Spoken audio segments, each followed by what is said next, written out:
मन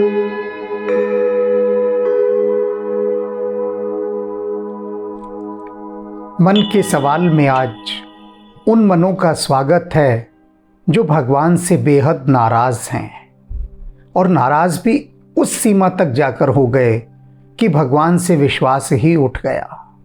जीवन में ऐसा बहुत होता है, अक्सर होता है कि हर चीज़ों का ठीकरा हम भगवान के सर ही ले जाकर फोड़ देते हैं, उसे हर चीज़ के लिए जिम्मेदार ठहरा देते हैं और जिम्मेदार के साथ साथ अपनी नाराज़गी की एक बहुत बड़ी गठड़ी वो भी भगवान के सिर पर डाल देते हैं।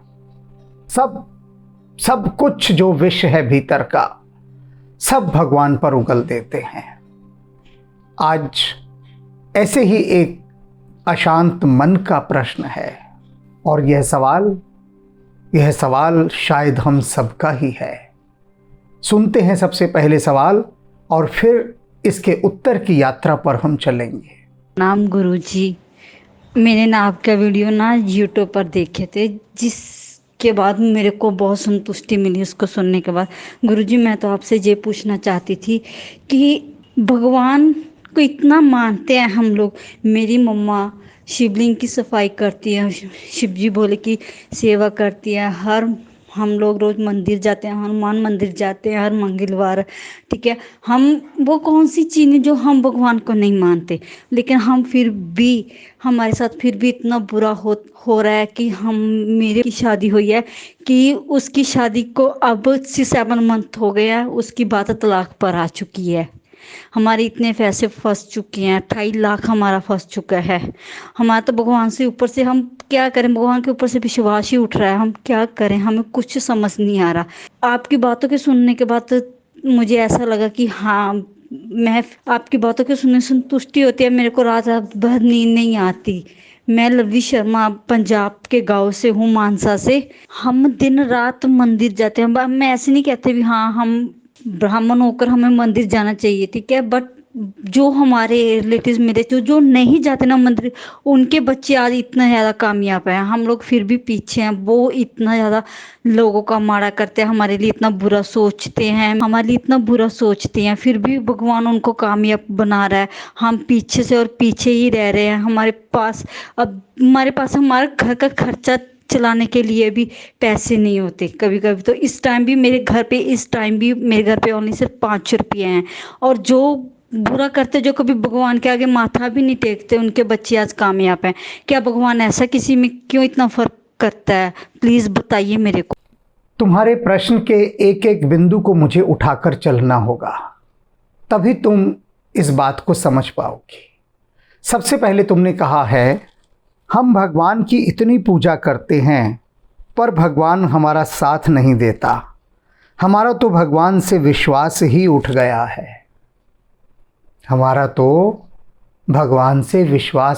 गया है। भगवान ने बड़ी बेवफाई की। तुमने भगवान के साथ इतनी वफा की, इतनी पूजा पाठ की, और भगवान वह कितना बेवफा निकला।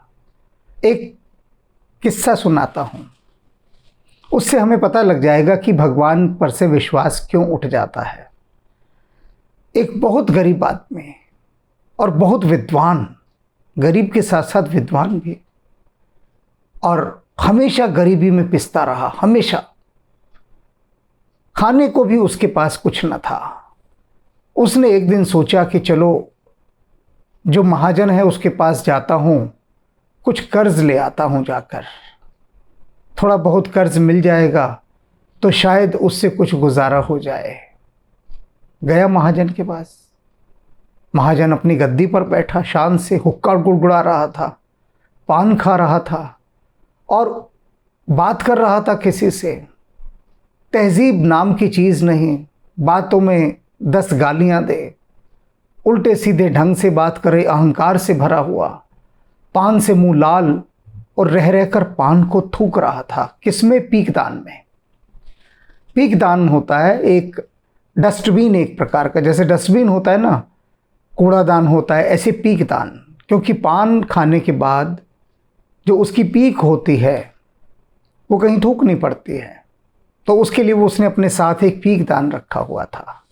और पीकदान सोने का था। सोच सकते हैं आप कि सोने का पीकदान। अब वो जो गरीब आदमी, भक्त आदमी, हर समय लक्ष्मी जी की पूजा करता था, हर समय लक्ष्मी नारायण लक्ष्मी नारायण, लक्ष्मी मैया। सुबह उठे तो लक्ष्मी जी की आरती, सांझ तो लक्ष्मी जी की आरती, और लक्ष्मी जी का बड़ा भक्त, परम भक्त।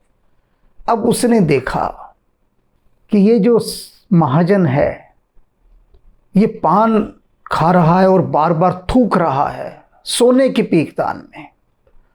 अब उस गरीब आदमी की तो बस हालत खराब, गुस्सा चढ़ गया, आग बबूला हो गया, और लक्ष्मी मैया पर क्रोध करता हुआ बोला, ससुरी, हम तो जीवन भर तुझे पूज पूज कर थक गए और तू यहां थुकवा रही है, हैं?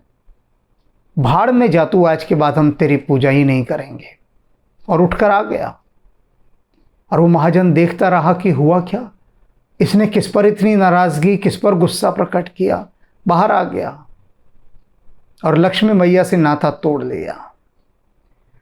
तो तुमने जैसे अभी कहा कि भगवान पर से तो विश्वास ही उठ गया, विश्वास हुआ ही नहीं होगा कभी, क्योंकि विश्वास कभी उठ नहीं सकता। विश्वास की एक विशेषता है, लोग कहते हैं ना कि इसने हमारा विश्वास तोड़ दिया, ना, विश्वास कभी किया ही ना होगा, अन्यथा वह टूटता ही नहीं। मैंने बताया ना, लोग यूं ही सस्ते में विश्वास कर लेते हैं, बहुत सस्ता विश्वास, अभी किया अभी टूट गया, फिर कर लिया फिर टूट गया। तो विश्वास कभी टूटता नहीं। और दूसरी बात, तुमने कहा कि भगवान की इतनी पूजा करते हैं पर भगवान हमारा साथ नहीं देता। किसने कहा तुमसे भगवान की इतनी पूजा करो? जब भगवान इतना एहसान फरामोश है कि तुम्हारा साथ नहीं देता, छोड़ो ऐसे भगवान को, क्या करना, क्यों करना? जैसा कि तुमने आगे भी कहा कि जो भगवान की पूजा नहीं करते, उसे मानते नहीं, वे लोग बहुत फल फूल रहे हैं। जो भगवान को नहीं मानते, उनके बच्चों को भगवान कामयाब बना रहा है। तो तुम्हारी क्या समस्या है? अगर किसी के बच्चे कामयाब हो रहे हैं तो तुम्हें प्रसन्न होना चाहिए।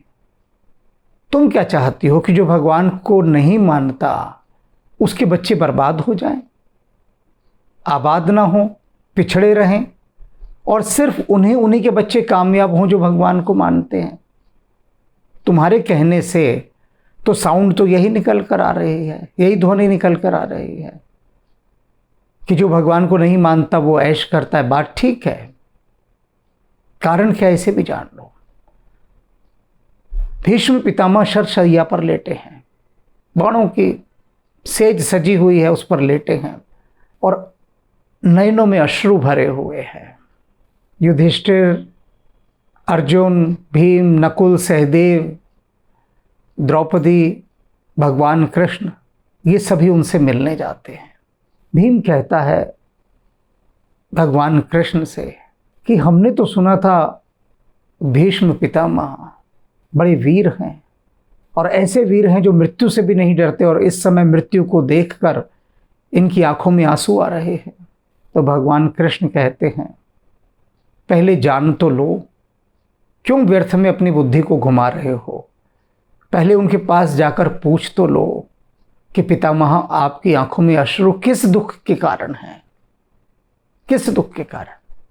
तो युधिष्ठिर जाते हैं आगे और नमस्कार करके कहते हैं, पितामह, आपके नयनों में ये अश्रु क्यों है? इन पर यदि आप कुछ प्रकाश डाल सकें, क्योंकि मैं इतना तो जानता हूं कि आप मृत्यु के भय से तो रो नहीं रहे हैं, तो ये जो अश्रुपात आप कर रहे हैं उसका कारण क्या है, ये बता दीजिए। भीष्म पितामह बड़े रहस्यात्मक ढंग से मुस्कुराते हैं, कृष्ण की ओर देखते हैं, फिर युधिष्ठिर की ओर देखते हैं और कहते हैं, तात, मैं ये बात देख देख कर मुस्कुरा रहा हूँ और अश्रु बहा रहा हूँ कि वे जो इस जगत के स्वामी हैं, वे जो परब्रह्म हैं, वे साक्षात जिनके साथ रहे, साक्षात हर समय जिनके साथ, हर कदम पर जिनके साथ, वे अखिल ब्रह्मांड के स्वामी परमपिता परमेश्वर जिनके साथ हैं, उन पांडवों के दुखों का कोई अंत नहीं। मतलब जिनके साथ भगवान हर समय डोल रहे हैं, हर समय उनके सखा बने घूम रहे हैं, और उनके दुखों का अंत नहीं। तो कहते हैं कि मैं कृष्ण की ये लीला नहीं समझ पा रहा हूं, ये समझ से पार की ये रहस्य नहीं समझ पा रहा हूं। और उधर वह दुर्योधन जो भगवान को ही बंदी बनाने के लिए अग्रसर, और जो हर समय भगवान की ही निंदा करता रहता है, उनकी उपेक्षा करता है, उनको मानता नहीं, वह देखो कैसा फल फूल रहा है, कैसा प्रगति कर रहा है, और ये पांडव जीवन भर धक्के खा रहे हैं। किंतु कभी भी पांडवों ने यह नहीं कहा कि हे कृष्ण, हमारा तुमसे विश्वास उठ गया है। पांडवों के दुखों का कोई अंत नहीं है। इतने कष्ट, इतने दुख, कोई हिसाब नहीं, और ऐसे असहनीय दुख कि जिनके बारे में यदि ढंग से कोई पढ़ ले तो वह उसी दिन से पांडवों का पूजन आरंभ कर देगा। पांडवों का पूजन, पांडव इतने पूजनीय हैं, तभी तो भगवान हर समय उनके साथ हैं, हर समय। तो ये देखो, तुम जो अभी कह रही हो कि ये थोड़े से दुख तुम्हें आए, दुख भी क्या है, गरीबी का ही तो दुख आया ना। और उस गरीबी के दुख के कारण तुमने क्या कहा कि मेरा भगवान पर से विश्वास उठ गया। आगे तुम क्या कहती हो कि घर में 5 रुपए भी नहीं। सुदामा को तो नाम सुना ही होगा, भगवान कृष्ण का मित्र। भगवान कृष्ण से मिलने जाने के लिए सुदामा की पत्नी बहुत जिद करती है, तो सुदामा बात टालने के लिए कहते, अरे चला तो जाऊं भाग्यवान, खाली हाथ जाऊंगा क्या, कुछ भेंट वेंट है तो दे तो मैं चला जाऊं। अब घर में तो कुछ था नहीं, तो जरा सा चिवड़ा था, और वो चिवड़ा, एक मुट्ठी भर चिवड़ा, कहती है ये ले जाओ। सुन रही हो ना तुम बात, कि वे जो जगतपति हैं, उनका जो मित्र है, बाल सखा है, भूखों मर रहे हैं, वो भूखों, गरीबी के मारे बुरा हाल। क्या तुम भगवान का इतना धन्यवाद नहीं करती हो कि उसने तुम लोगों को स्वस्थ रखा हुआ है? एक गरीबी ही तो है, तो कोई बात नहीं, गरीबी तो बाहर के पुरुषार्थ से मिटती है। जो भगवान को नहीं मानते वे अमीर इसलिए भी होते हैं क्योंकि उनके भीतर दया धर्म नहीं होता। उनका एक ही उद्देश्य होता है, केवल धन कमाना, किसी भी माध्यम से धन कमाना। तो उनकी पूरी ऊर्जा धन कमाने पर केंद्रित होती है, मतलब सारी एनर्जी फोकस करते हैं वो पैसा कमाने पर। वो मनी मेकर होते हैं, सिर्फ पैसा कमाते हैं। और जब वो पैसा ही कमा रहे हैं तो पैसा उनको मिल रहा है। ये कार्य कारण का सिद्धांत है। वे सारे काम वे करते हैं जिनसे पैसा कमाया जा सके। और भक्त क्या हैं, जो हर समय भगवान के पूजा पाठ में लगे रहते हैं। वे सोचते हैं कि भैया हम 1 करोड़ बार राम का नाम लिख लें। और दूसरा क्या सोचता है कि 1 करोड़ बार जरा मैं अपना पैसा घुमा लूं। तो जो 1 करोड़ बार पैसा घुमाएगा, पैसा तो उसके पास 100 करोड़ बार गुना बढ़कर लौटेगा। तो ये हम अपनी मूर्खता के अंदर सारा दोष भगवान के सिर मढ़ देते हैं। सारा दोष होना तो ये चाहिए कि जो सुबह का समय है, सुबह का समय, मैं ब्रह्म मुहूर्त की बात नहीं कर रहा, यानी सीधा सा मैं घड़ी की भाषा में समझाता हूं कि 9 बजे से 5 बजे तक का समय सिर्फ पैसा कमाने के लिए होना चाहिए। उसके बीच राम को कर दो, राम राम की राम जी नमस्ते। सुबह 9 बजे से शाम के 5 बजे तक सिर्फ पैसा कमाना है, और 5 बजे के बाद पैसे को बिल्कुल भूल जाना है। फिर शाम के 5 बजे से और सुबह के 8 बजे तक सिर्फ राम, सिर्फ परमात्मा। और जो सुबह 9 बजे से शाम के 5 बजे तक भी पैसा कमाना है ना, वो बेईमानी से नहीं कमाना, पुरुषार्थ करना है। यानी उस समय कर्म ही पूजा का जो सिद्धांत है वह अपनाना है। जमकर मेहनत करनी है, खूब मेहनत करनी है, जितनी मेहनत हो सके वो करनी है। पूरी एनर्जी पैसे पर फोकस होनी चाहिए, सुबह 9 बजे से शाम के 5 बजे तक। और राम को साथ रख के, राम को साथ रख के क्या, कि राम हमसे बेईमानी ना हो, हम किसी को धोखा देकर पैसा ना कमाएं, पैसा तो कमाएं, अर्जित तो करें पैसा, क्योंकि धन क्या है, धन भी तो परमात्मा का ही रूप है।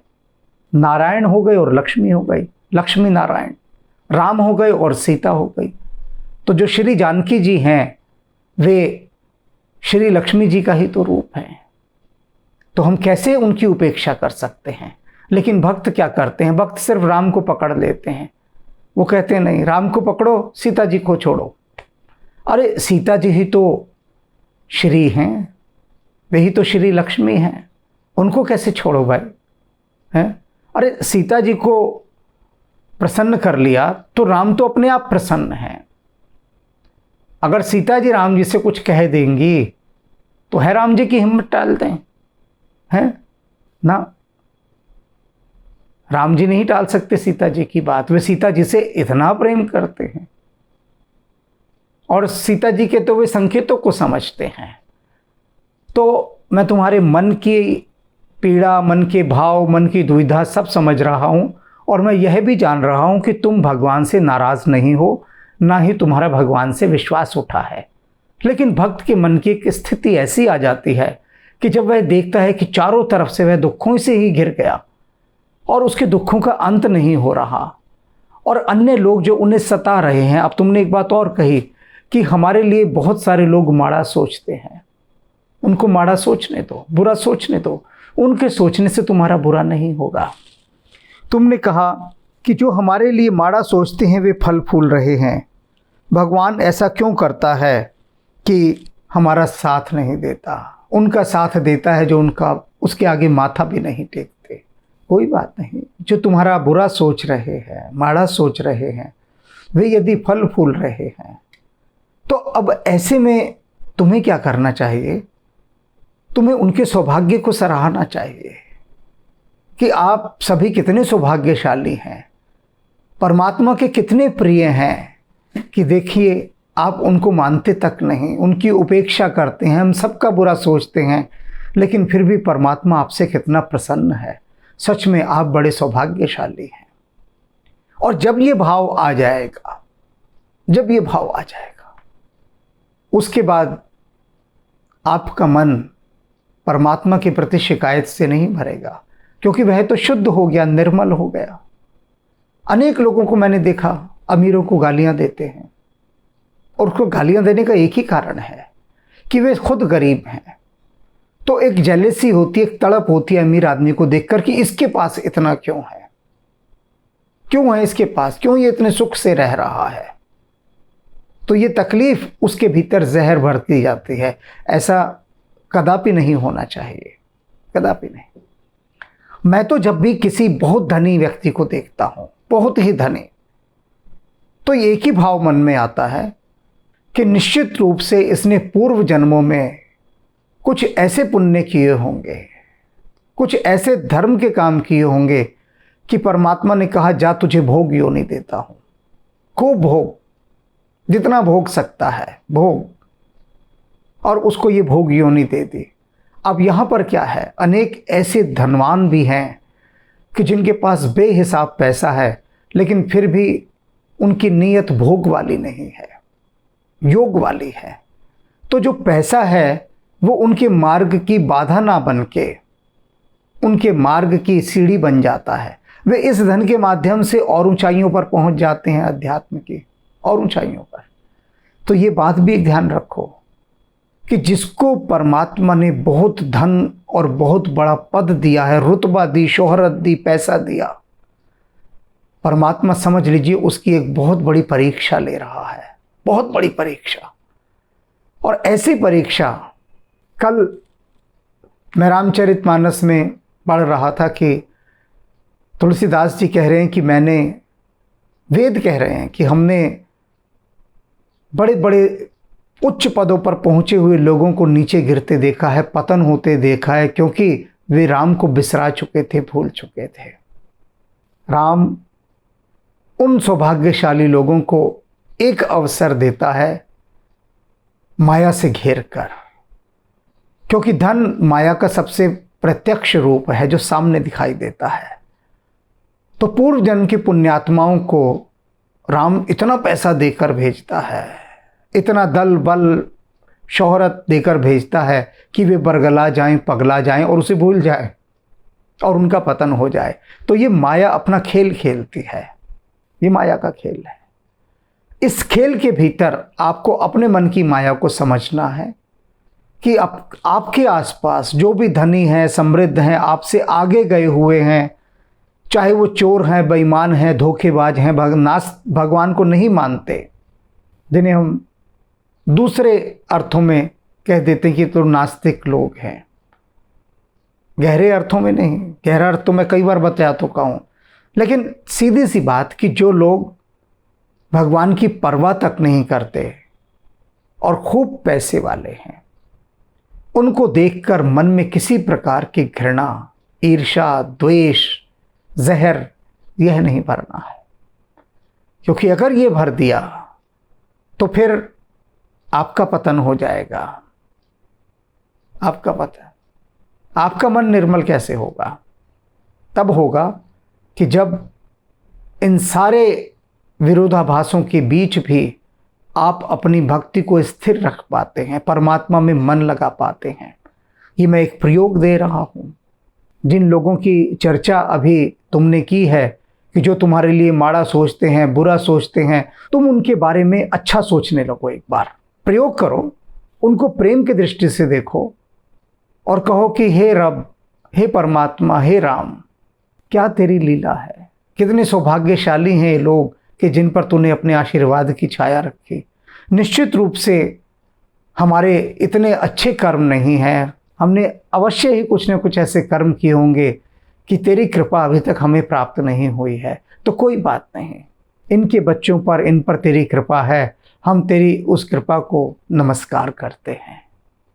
ये भाव ला कर देखिए, और जिस दिन ये भाव ले आएंगी ना, उस दिन राम की कृपा तुम पर भी होने लगेगी, तुम पर भी। क्योंकि ये कृपा ना होने की बाधा ही यही है, तुम्हारे मन का द्वेष, आक्रोश, नाराज़गी और ये घृणा और ये विष, इसे बाहर करो, अपने मन को निर्मल करो और फिर देखो कि परमात्मा तुम्हारा कैसे साथ देता है।